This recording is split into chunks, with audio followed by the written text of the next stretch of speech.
오늘 저랑 이제 사무엘상 12번째 살펴보십니다. 사랑하는 성도 여러분, 하나님께서는 이 세상을 창조하셨을 뿐 아니라 이 세상을 다스리십니다. 믿으시죠? 그분은 지금도 언제나 자기 뜻을 이 세상 안에 펼치시고 자기 뜻을 이루어내십니다. 한나가 이미 사무엘상 서론에서 고백하고 찬양했던 것처럼 그분은 죽이기도 하시고 살리기도 하시며 낮추기도 하시고 높이기도 하십니다. 지난 4장에서 저랑 살펴보셨던 엘리와 엘리 아들들의 죽음은 이와 같은 하나님의 손길, 하나님의 권능을 증명하는 사건이죠. 하나님께서는 무명의 선지자를 통해 또한 사무엘을 통해 말씀하신 대로 엘리와 엘리 아들들에 대한 심판을 시행하신 거예요. 그런데 엘리의 아들들이 죽고 그 소식을 듣고 엘리가 의자에서 떨어져서 목이 부러져 죽었던 그 블레셋과의 전쟁은 단순히 엘리 가문에 대한 심판만은 아니에요. 하나님께서는 그 사건 속에서 이스라엘 백성 역시 심판하셨어요. 저랑 사무엘에서 들어오시기 전에 사사기를 살펴보셨는데 사사기가 계속해서 강조했던 내용이 뭐죠? 그때의 이스라엘에 왕이 없으므로 사람들이 어떻게 했다고요?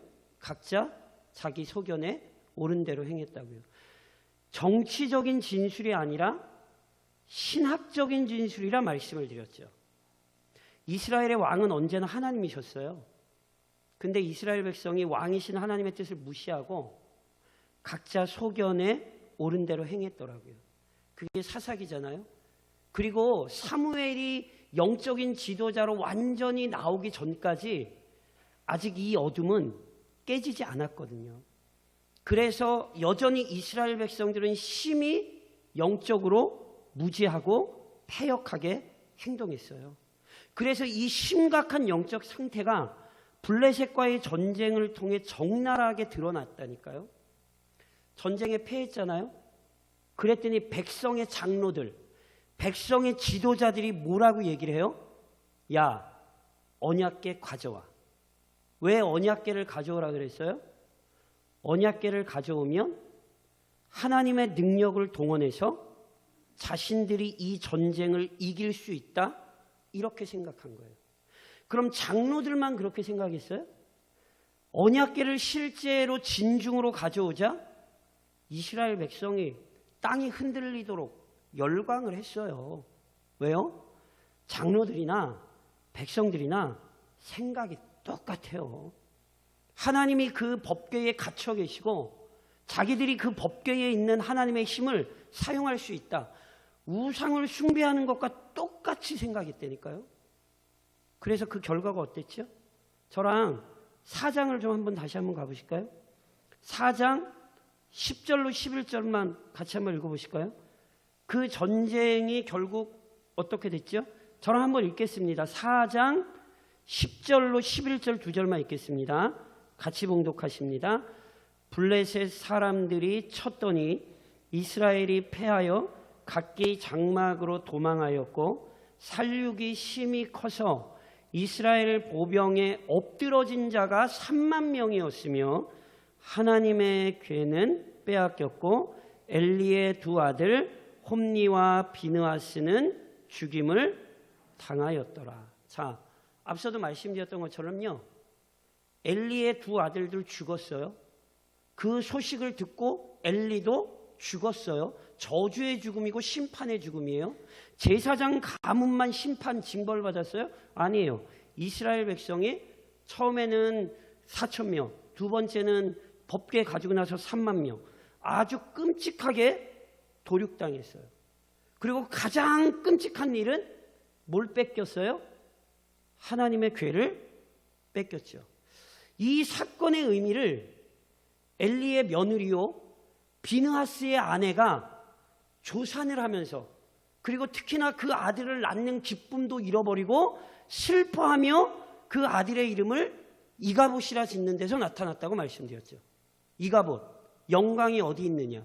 조금 다시 말해서 저랑 4장 22절만 같이 한번 읽으실까요? 그 사건의 의미가, 법궤를 빼앗긴 사건의 의미를 이 여인이 아주 정확히 밝혀요. 어떻게 해요? 4장 22절입니다. 같이 읽습니다.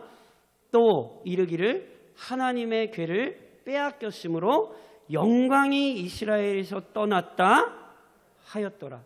자, 보세요. 블레셋이 강해서 이스라엘에게 승리를 거둔 게 아니에요. 블레셋이 강해서 법궤를 뺏긴 게 아니에요. 하나님이 자기 백성을 심판하셨어요.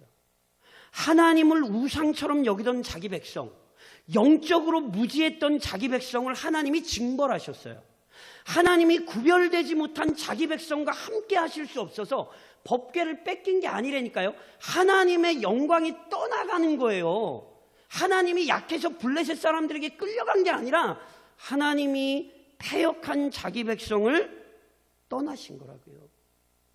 사랑하는 성도 여러분, 제가 지난 주일날도 교회가 어떤 공동체인지 디모데전서에서 바울이 표현한 것으로 설명드렸어요. 교회는 하나님의 집이에요.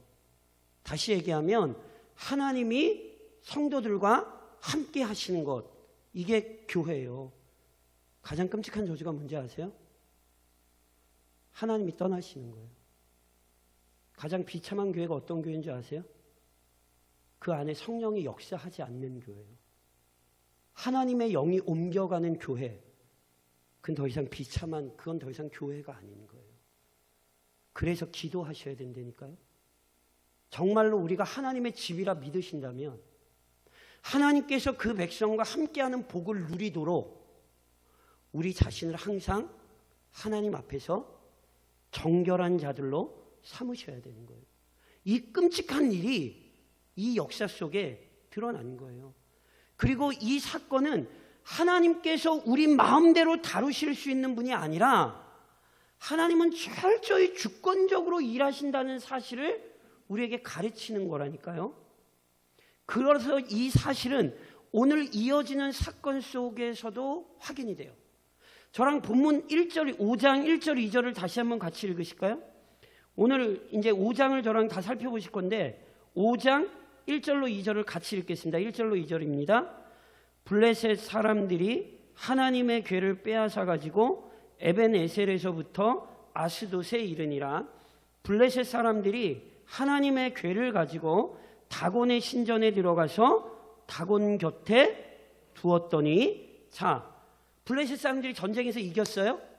이스라엘의 하나님의 궤를 빼앗았어요? 그래서 뭐해요?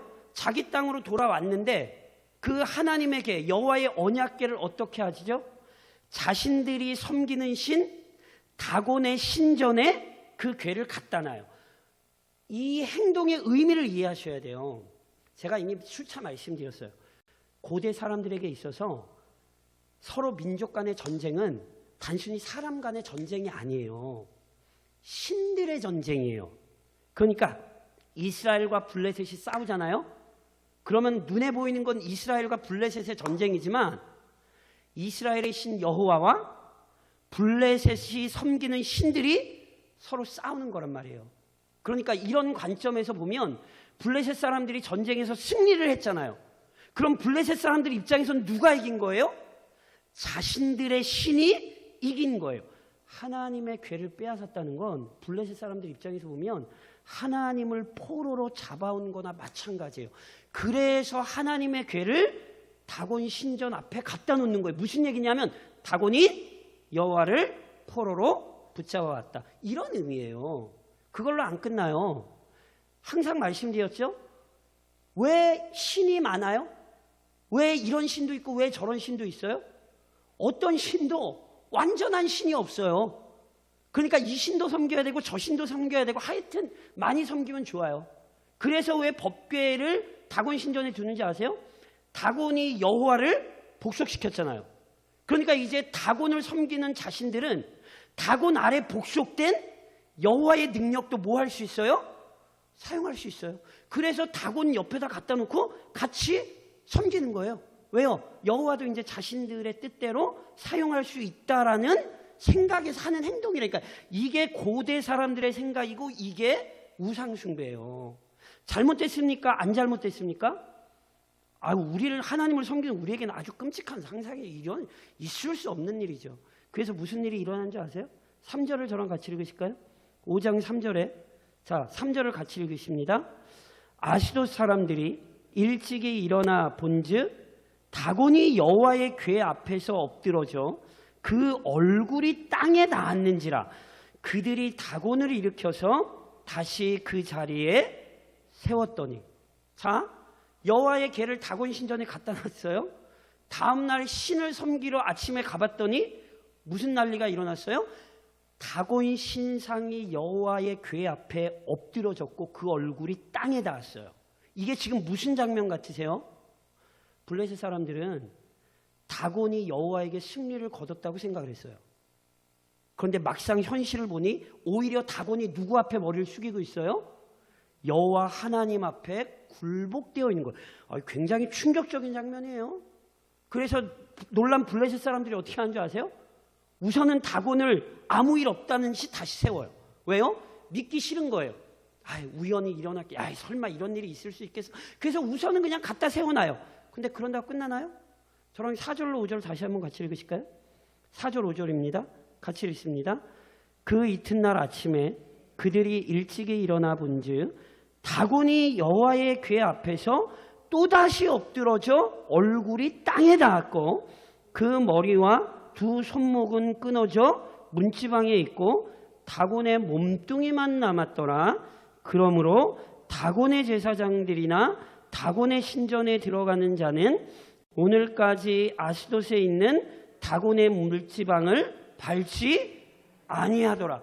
자, 첫째 날은 다곤 신상이 엎드러져 있는 걸 보고는 설마 그런 일이 있겠어? 아니겠지. 그리고 다시 그냥 이렇게 세웠어요. 근데 둘째 날 갔더니 보세요. 또다시 우연이 아니라는 거예요. 또다시 다곤이 여호와의 궤 앞에 얼굴을 받고 엎드려 있을 뿐 아니라 머리와 두 손목이 끊어져 있어요. 이게 무슨 장면인지 아세요? 고대 사회에서 죄인을 처형한 거예요. 머리와 두 손목을 끊는 것. 그러니까 다곤이 여호와 앞에 굴복됐을 뿐 아니라 누가 누구를 심판한 거예요? 여호와가 다곤을 심판한 거예요. 이것은 블레셋 사람들에게 굉장히 당황스러울 수밖에 없어요. 그래서 심지어 이 사건 때문에 충격을 받아가지고 어떤 전통을 만드는지 아세요? 원래 고대 사람들에게 신전을 들어가는 그 신전의 문지방과 문지방 바로 밖은 신의 사회와 인간의 사회를 구별하는 굉장히 신성한 의미가 있거든요. 그래서 그 문지방을 함부로 실은 밟지 않았어요. 그런데 이제는 그런 의미가 아니라 그 문지방에 누가 놓였어요? 자신들이 섬기는 신의 시체가 놓여 있었어요. 그래서 이젠 밟으면 안 된다는 거예요. 그리고 문제는 이상한 일이 다곤 신전에서만 벌어진 게 아니에요. 저랑 6절로 7절을 같이 읽으실까요? 6절로 7절 이게 다곤 신전에서만 이상한 일이 벌어진 게 아니라 6절 7절을 같이 읽겠습니다. 여호와의 손이 아스돗 사람에게 엄중히 더하사 독한 종기의 재앙으로 아스돗과 그 지역을 쳐서 망하게 하니 아스돗 사람들이 이를 보고 이르되 이스라엘 신의 궤를 우리와 함께 잊지 못하게 할지라. 그의 손이 우리와 우리 신 다곤을 친다 하고. 보세요. 다곤 신전에서만 이상한 일이 벌어진 게 아니에요. 아스돗 지역에 독종이 발생해서 독한 종기가, 실은 여기 독한 종기가 정확히 어떤 건지는 모르겠어요. 그런데 아주 끔찍한 전염병이 순식간에 발생해서 아스돗 사람들이 죽어나가기 시작한 거예요. 근데 보세요. 이 사건의 의미를 블레셋 사람들, 아스돗 사람들이 스스로 뭐라고 얘기해요? 누가 쳤다? 여호와 하나님의 손이 우리 신 다곤과 우리를 쳤다. 보세요. 원래는 누가 누구를 이겼다고 생각했냐면 다곤이 여호와를 이겼다고 생각을 했어요. 그런데 벌어지는 일은 전혀 그렇지 않아요. 다곤이 여호와를 이긴 게 아니라 오히려 여호와께서 다곤을 작살내셨어요. 그리고 그 다곤 신을 섬기던 아스돗 사람들에게 큰 재앙을 내리셨어요. 아스돗 사람들이 알아요.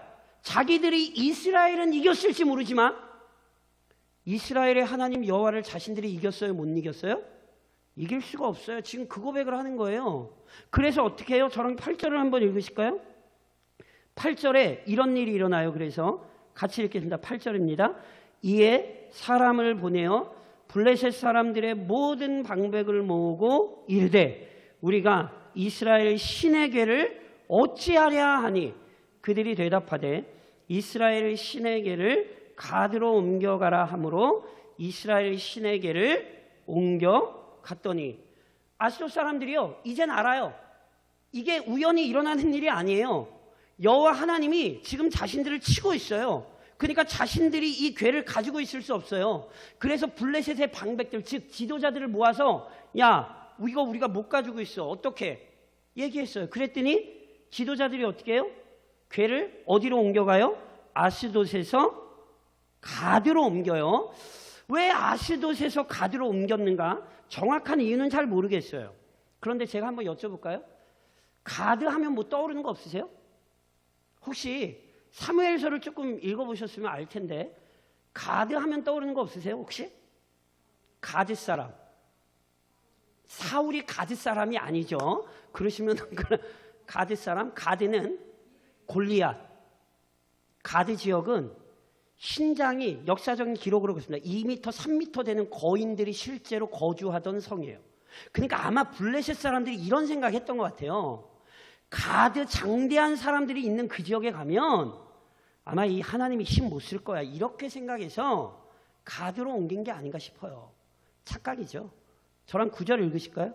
9절에 그래서 보세요. 옮겼어요. 가드로. 어떤 일이 일어나요? 9절 읽겠습니다. 그것을 옮겨간 후에 여호와의 손이 심히 큰 환난을 그 성읍에 더하사 성읍 사람들의 작은 자와 큰 자를 다 쳐서 독한 종기가 나게 하신지라. 아스돗에서 독한 종기 때문에 사람들이 고생을 해서 가드로 옮겼어요? 가드로 옮겼더니 괜찮아요? 아니에요. 아스돗에서 치신 하나님이 가드에서는 못 치시겠습니까?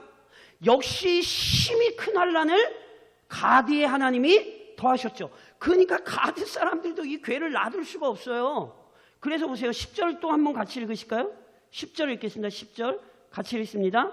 이에 그들이 하나님의 궤를 에그론으로 보내니라. 하나님의 궤가 에그론에 이른즉 에그론 사람이 부르짖어 이르되 그들이 이스라엘의 신의 궤를 우리에게로 가져다가 우리와 우리 백성을 죽이려 한다 하고. 자 보세요. 아스돗에 있던 궤를 가드로 옮겼더니 가드의 재앙이 임했어요. 가드 사람들이 죽겠다고 난리를 또 쳐요. 그래서 다시 어디로 옮겨요? 에그론으로 옮겨요. 왜 에그론으로 옮겼게요? 혹시 에그론, 역시 정확한 이유는 나와 있지 않아요? 근데 혹시 에그론이 어떤 지역인지 아세요? 열왕기하 1장에 가면요, 아합의 아들 아하시아라는 사람이 다락 난간에서 떨어져 병이 들어요. 그러자 그 사람이 무슨 짓을 하는지 아세요? 에그론의 신 바알세붑에게 자기의 병을 물으러 사람을 보내요. 그러니까 에스돗에는 바알세붑이라고 예언의 신이기도 하고요, 특별히 아마 치료와 관련된 어떤 능력을 나타내는 신이라고 사람들이 믿었던 것 같아요. 그러니까 보세요. 지금 사람들이 어떻게 한 거예요? 치료의 능력이 있는 그 신을 섬기는 에그론 지역으로 보내는 거예요. 어리석죠. 그래서 에그론으로 보내서 어떻게 됐어요? 저랑 10절을 다시 한번 읽으실까요? 10절에 보면 참 재밌어요. 같이 10절 다시 한번 읽으실래요? 이에 그들이 하나님의 궤를 에그론으로 보내니라. 하나님의 궤가 에그론에 이른즉 에그론 사람이 부르짖어 이르되 그들이 이스라엘 신의 궤를 우리에게로 가져다가 우리와 우리 백성을 죽이려 한다 하고. 보세요. 아스돗에 있다 가드로 왔고 가드에서 에그론으로 오자마자 에그론 사람들이 뭐래요? 우리 못 봤는데. 왜냐하면 이미 봤어요. 그 아스돗과 그 가드에 일어난 일을 이미 봤기 때문에 궤를 옮긴 일을 뭐라고 얘기해요? 이거 우리 죽이려고 작정했구나. 이미 무슨 고백을 하고 있는 거예요? 못 당한다는 거예요. 누구? 하나님. 그래서 보세요. 저랑 11절로 12절 마지막 결론이 이렇게 나요. 같이 한번 읽으실까요? 11절 12절인데 같이 읽겠습니다. 이에 사람을 보내어 블레셋 모든 방백을 모으고 이르되 이스라엘 신에게를 보내어 그 있던 곳으로 돌아가게 하고 우리와 우리 백성이 죽임당함을 면하게 하자 하니 이는 온 성읍이 사망의 환난을 당하니라. 거기서 하나님의 손이 엄중하심으로 죽지 아니한 사람들은 독한 종기로 치심을 당해 성읍의 부르짖음이 하늘에 사무쳤더라. 에그론으로 옮기자 에그론 사람들은 사태가 일어나기 전부터 난리예요. 왜요? 이미 앞서서 어떤 일들이 있는지를 봤거든요. 그러니까 법궤를 자신들에게 옮겼다는 건 자신들을 죽이려고 작정한 일이라고 항의를 하는 거예요. 그래서 다시 방백들이 모이죠. 그래서 결론 내린 게 뭐예요? 이 궤 우리가 못 가지고 있다. 이 궤를 돌려보내는 것이 화를 피하는 가장 좋은 방법이다. 그래서 오늘 나오지 않지만 이제 블레셋이 어떤 일을 하냐면 이 궤를 다시 이스라엘 땅으로 돌려보냅니다. 사랑하는 성도 여러분, 오늘 이 역사 속에서 우리가 정말 기억해야 되는 중요한 사실이 있어요. 저를 좀 한번 따라 하시겠어요? 진노하시는 하나님. 뭐요? 진노하시는 하나님. 제가 이미 말씀드렸어요. 4장, 5장, 6장, 정확히 얘기하면 7장 1절까지를 학자들이 뭐라고 부르냐면 법궤 내러티브 또는 법궤 이야기라 불러요. 그러니까 이 이야기의 주인공이 누구예요? 법궤예요. 그럼 법궤가 주인공이라는 얘기는 그 상자가 주인공이라는 얘기가 아니라 누가 주인공이라는 얘기예요? 하나님이 주인공이라는 얘기예요. 즉 지금 이 모든 역사를 누가 주관하고 계신 걸 보여주냐면 하나님이 주관하시는 걸 보여주는 거예요. 보세요. 하나님께서 누구 심판하셨어요? 엘리와 그의 아들들 심판하셨죠. 무지했던 이스라엘 백성 심판하셨죠. 그럼 엘리와 이스라엘 백성만 심판하셨어요? 하나님이? 아니에요. 저랑 오늘 5장에서 보셨잖아요. 하나님이 누구 심판하고 계세요? 블레셋 심판하죠. 잘 보세요. 이스라엘 백성이 영적으로 무지해서 심판받았다면 블레셋 사람들은 영적으로 교만해서 심판받아요. 그들은 놀랍게도 하나님을 자신들이 포로로 사로잡았다고 착각을 해요. 그리고 그 하나님의 신을 마치 이스라엘 백성들이 그랬던 것처럼 자신들 마음대로 사용할 수 있다라고 생각하는 거예요. 잊지 마세요. 영적 무지도 심각한 거고요. 영적 교만도 심각한 죄악이에요. 하나님은 절대로 이것을 가만히 내버려 두지 않으신다니까요. 제가 눈이 강조해서 말씀드린 것처럼 성도들이 자신의 연약함을 이렇게 표현할 수 있어요. 아우, 나는 뭐 신앙생활 오래 했지만 아우, 나는 그렇게 믿음이 좋지 않아요. 이런 말씀을 하시는 데는 자신의 신앙의 연약함을 고백하는 겸손의 표현이실 수도 있는데 이렇게 표현을 하시면 안 돼요. 그러니까 그 마음은 이해하지만 이렇게 표현하시는 건 성경도 잘 모르시는 거고 신앙이 어떻게 표현돼야 되는지를 모르시는 굉장히 정확히 말씀드리면 영적으로 무지한 표현이에요. 그렇게 표현하시면 안 돼요. 신앙 성장해야 돼요? 안 해야 돼요? 반드시 해야 돼요? 어쩌다 보면 성장해야 돼요? 그렇죠. 왜 대답을 못해요? 신앙은 반드시 성장해야 되는 거예요. 시간이 지나면 지날수록 영적인 지식이 풍성해질 뿐 아니라 하나님에 대한 이해와 신앙에 대한 이해가 깊어져야 돼요. 영적으로 무지한 것은요, 하나님 싫어하세요. 이거 절대로 혼동하지 마세요. 10년, 20년, 30년을 교회를 다녔는데 신앙생활이 똑같다는 것은 죄송한데 예수 안 믿는 것일 수 있어요. 우리는 그걸 겸손으로 치부할 생각을 하는데 절대로 그렇지 않아요. 하나님은 영적으로 무지한 백성 심판하세요. 영적으로 무지한 교회 하나님이 떠나세요. 그건 교회일 수 없어요. 영적 교만도 마찬가지예요. 나태하고 이 정도면 됐지. 한 이 정도까지만 하면 나는 할 수 있는 대로 다 한 거니까 뭐 이러면 하나님이 이쁘게 보시지 않겠는가? 그 교만하신 거예요. 신앙생활은 죽을 때까지 계속되는 거예요. 하나님은요, 영적 무지나 영적 교만에 대해 하나님은 단호하세요. 하나님이 은혜가 많다라고 얘기하는 것과 하나님이 실제로 자신의 공의를 행하신다는 사실을 섞어서 혼동하지 마세요.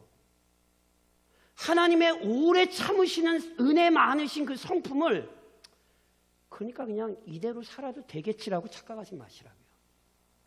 오늘 역사는 우리에게 분명히 진노하시는 하나님을 보여주는 거예요.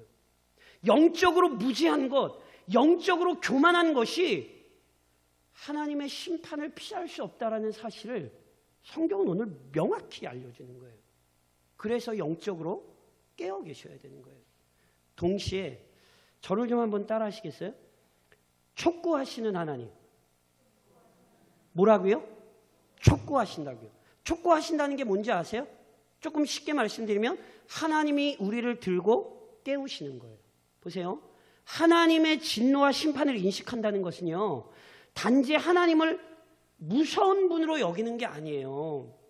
하나님은 공의로운 분이시지 하나님은 막무가내나 불의한 분이 아니세요. 그래서 하나님께서는 지금 이 심판을 통해 하나님의 진노를 알리실 뿐 아니라 악한 길에서 돌이킬 걸 촉구하시는 거예요. 보세요. 하나님이 블레셋 땅에 뭘 입증해 내시는 줄 아세요? 블레셋의 신 다곤을 엎어뜨려 버리시잖아요. 누가 세요? 하나님이 세요. 이거 우연히 일어나는 게 아니에요. 지금 하나님이 블레셋 사람들에게 니들이 나를 우습게 하라? 잘 봐. 니네 신이 내 앞에 굴복하고 있어. 하나님이 보이시는 거라니까요. 머리를 끊어낸다는 건 우상에게는 지혜가 없어요. 손목을 끊어낸다는 건 우상에게는 능력이 없어요. 다곤은 블레셋 사람들을 책임질 지혜도 없고 블레셋 사람들을 보호할 능력도 없어요. 그래서 하나님이 치신 독종 앞에 블레셋 사람들 다 죽어나가는 거예요. 뭘 깨닫게 하시는 거예요? 하나님이 참 하나님이니 그 하나님 앞에 굴복하라 가르치시는 거예요. 그런데 블레셋 사람들 뭐 하죠? 블레셋 사람들이 어리석음, 영적 무지가 어떻게 나타나는지 아세요? 궤를 넘기죠. 궤를 넘겨요. 그러니까 보세요. 궤를 넘기면 하나님의 심판이 안이 많아요? 궤를 옮기는 것마다 뭐 하는 거예요? 하나님의 심판이 임하여서 하나님의 심판을 피할 수 없다는 사실을 보이시고 알리시잖아요. 하나님은 어떤 분이시냐면요, 돌아올 것을 촉구하시는 분이라니까요. 그래서 하나님 앞에 실은 엎드리는 게 정상이에요. 블레셋이 법궤를 보냈어요. 그러면 블레셋이 하나님의 심판 피한 거예요? 그렇게 생각하시면 안 돼요. 이 사람들 히브리서의 표현대로 하면 우선 1차적으로 죽음의 심판 받았어요? 안 받았어요? 받았어요. 그러면 1차적으로 육신적 죽음이 완전한 심판이에요? 아니에요. 잘 아시죠? 한 번 죽는 것은 사람에게 정해진 것이요. 그 다음에 뭐죠? 그 후에 심판이 있으리니. 죽는 게 진짜 심판 아니에요. 예수 그리스도 재림하실 그날에 온 인류가 그리스도의 심판대 앞에 서서 그 무서운 심판 받게 돼 있어요. 그 심판에서 벗어날 자가 있습니까? 그 심판에서 피할 수 있는 인생이 있습니까? 아니요, 없어요. 하나님은 그래서 오늘도 이 사건 속에서 이스라엘을 돌아오도록 촉구하신 거예요. 보세요. 이 사건을 통해 하나님이, 저랑 이제 살펴보시겠지만 법궤가 다시 어디로 돌아가요? 하나님께서 다시 이스라엘 땅으로 돌아가세요. 잘 기억하셔야 돼요. 이스라엘 백성이 찾아왔습니까? 하나님이 친히 그들 가운데 다시 가셨습니까? 하나님이 친히 그들 가운데 다시 가셨죠. 무슨 얘기인지 이해하시겠어요? 하나님은 자기 백성을 진노로 벌하고 끝내시는 분이 아니에요. 하나님은 자기 백성과 함께 하기를 기뻐하시는 분이에요. 그러니까 지금 앞선 이스라엘에 대한 심판, 그리고 블레셋에 내린 심판을 통해 실은 블레셋이 아니라 하나님은 결국 누가 돌이키기를 바라시는 거예요? 이스라엘이 돌이키도록 촉구하시는 거예요. 이스라엘이 깨닫도록 하나님이 이 모든 일들을 일으키고 계신 거라고요. 그리고 보세요. 이 기록을 남겨서 하나님은 오늘도 여러 가지 헛된 것들을 마음에 품고 있는 자기 백성을 향하여 그 버리고 하나님께로 돌아오라 촉구하시는 거예요. 혹시 이스라엘처럼 영적으로 무지한지 돌아보셔야 돼요. 영적으로 교만하지 않은지 철저히 우리는 검증해야 된다고요. 누누이 말씀드린 것처럼 우리 중에 어느 누구도 완전한 자가 없고, 그래서 우리는 모두 다 영적으로 성장하는 과정 가운데 있다는 사실을 잊으시면 안 돼요. 그 과정은 끊임없이 듣는 말씀을 깨닫고 그 말씀대로 결단하고 돌아가는 거예요. 오늘도 하나님께서는 우리에게 이 역사 속에서 뭐 하시는 거라고요? 촉구하시는 거예요. 세상과 다른 삶을 살라고. 헛된 우상, 다른 것 의지하지 말고 하나님 앞에 철저히 굴복하라. 하나님 촉구하시는 거예요. 그러니 오늘 이 저녁에도 하나님 앞에 철저히 굴복하는 성도가 되시고, 가정에서 철저히 하나님 앞에 엎드리셔야 돼요. 어떤 교회가 좋은 교회냐면 하나님 앞에 엎드릴 줄 아는 교회가 지혜로운 교회고요. 그게 믿음의 교회예요. 그러니 반드시 우리 교회가 이 역사를 기억하며 촉구하시는 하나님의 음성을 듣고 돌이킬 줄 아는 교회, 엎드릴 줄 아는 교회가 좀 되시기를 우리를 지금도 깨우치신 주님의 이름으로 권면드립니다.